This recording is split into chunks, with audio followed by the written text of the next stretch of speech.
Dear Kuya Poy, ako po si Rosenda, 30 years old mula dito sa Montalban, Rizal. Ang totoo niyan, ang ipagtatapat kong kwento sa inyong programa ay marapat talagang hindi na tularan pa ng iba. Sa totoo lang, 10 taon na kaming kasal ng asawa kong si Benny. Pero sa kabila ng 1 dekada naming pagmamahalan, ay nagawa kong magloko sa aming relasyon matapos kong magkaroon ng kabit. Kuya Poy, hindi ako proud na 3 buwan na ang lihim na relasyon namin ni David. At sa mga buwan na yan, ay maraming beses na may nangyari sa aming dalawa.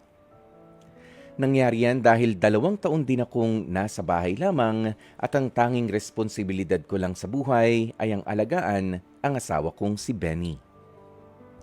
Nakilala ko si David bago matapos ang taong 2024. At sa isang iglap lang, ay naging kami na agad. Nakakahiyamang aminin, ay todo ang paghahabol ko sa kanya sa tuwing gusto ko nang bumitaw sa aming relasyon ni David. To the point na ilang beses na kaming nahuli ng asawa ko habang chinachat ko at itinetext si David.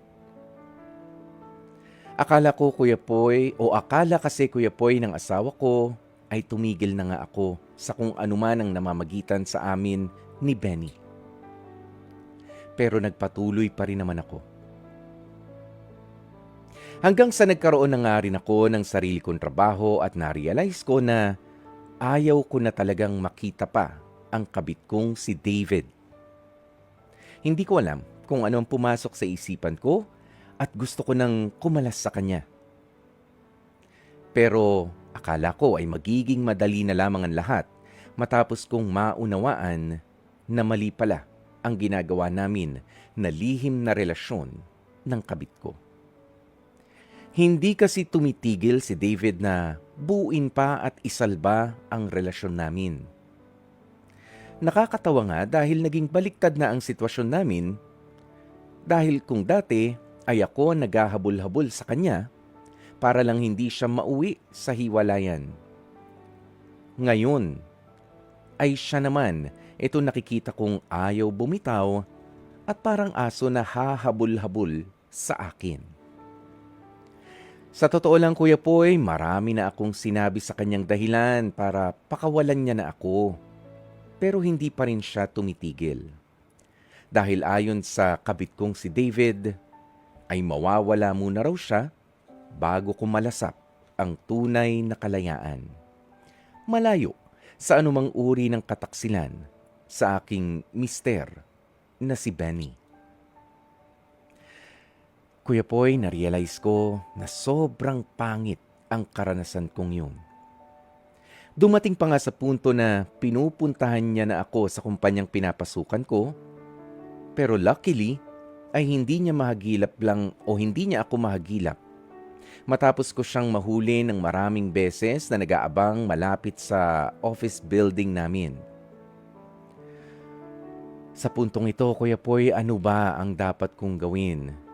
Gusto ko na talagang kumawala kay David at alam ko sa sarili ko na sobrang mahal ko naman talaga ang mister kong si Benny at malaki ang pagkakasala ko sa kanya pero handa akong magbago sa mga maling nagawa ko sa lalaking pinakasalan ko. Sana po ay mabigyan niyo ako ng payo. Hanggang dito na lamang ang storyang ibabahagi ko sa inyong programang Heart to Heart dito sa True FM. Lubos na gumagalang at umaasa. Rosenda. Nako, lalong umiinit naman ang panahon, lalong umiinit din ang mga eksena dito sa binasa natin na Dear Kuya Poy, kung sana'y umamin nga po sa atin itong si Rosenda na sa loob ng kanilang 10 taon na pagsasama ng kanyang asawa na si Benny ay siya ay nagkasala. Opo, dahil daw sa loob ng nung huling 2 taon sa kanilang 10 years na pagsasama ay wala siyang ibang ginawa kundi ang alagaan lamang ang kanyang mister. Walang nabanggit na mga bata. So I'm guessing wala rin silang mga supling pa no sa loob ng isang dekada ng pagiging mag-asawa. Well, ito lamang ang mga masasabi ko no dito sa kwentong ibinahagi mo, Rosenda. Salamat dahil una pa lang sinabi mo ang kwentong ibabahagi ko ay hindi dapat pang matularan ng iba, hindi na dapat pang gayahin. Opo, hindi talaga kasi biro ang madarang sa apoy lalo't may asawa ka na. Okay? Hindi dapat tayo basta-basta natutukso ng dahil may asawa na tayo. Ilang beses mong tinanong ang sarili mo bago ka pumayag na mapakasal noon? I'm sure marami. 'Di ba? Ilang beses ka rin bang tinanong ng mga magulang at ng mga kapatid o mga taong malalapit sa'yo, sigurado ka na ba na ikaw ay magpapakasal kung babalikan natin, ano? 'Di ba? Overwhelmingly, maraming beses din. Baka nakakalunod, baka naiinis ka na nga na tinatanong-tanong ka, sigurado ka papakasal ka na? Ayan. At doon sa huling bahagi, yung pare o yung huwes na nagkasal sa inyo, tinanong ka rin, hindi ba? Pero sumagot ka ng oo. Kaya dito makikita natin yung kahalagahan ng commitment at ng loyalty sa loob ng isang relasyon. Dalawang bagay na dapat nga po ay tuloy-tuloy na naaalala at isinasapuso ng mga mag-aasawa kahit na dumami pa ang mga pilegis o ang mga kulubot sa ating mga balat. Okay? Hindi po yan ganoon kadaling bitiwan na oo, sige, sasagutin kita ng pakakasalan kita kasi mahal na mahal kita eh. Papaano doon sa mga panahon na sinasabi nitong si Rosenda na siya ay parang nagsisilbi na lamang muna doon sa kanyang asawa lisensya ba yan para ikaw ay gumawa ng mga desisyon na malalaki katulad ng pangangabit kapag ka ikaw ay bored, kapag ka ikaw ay pagod, kapag ka ikaw ay nagsasawa na. 'Di ba? Hindi naman laging pagmamahal o yung sweetness yung sagot doon eh. Yung loyalty pa rin, yung katapatan mo para doon sa partner na pinili mo, 'di ba? Sa pangakuan nga sa kasal, through thick and thin, in sickness and in health, to love and to cherish until we are parted by death. 'Di ba? Yan yung mga ilan o doon sa mga ipinapangako natin sa harap ng dambana. Ngayon na nandyan ka na sa sitwasyon, Rosenda, at humihingi ka nga ng tulong dito sa ating programa, masakit man, pero yung tao na niloko mo ay siya rin ang numero 1 makakatulong sa'yo sa sitwasyon mo ngayon. At yan ay yung asawa mong si Benny.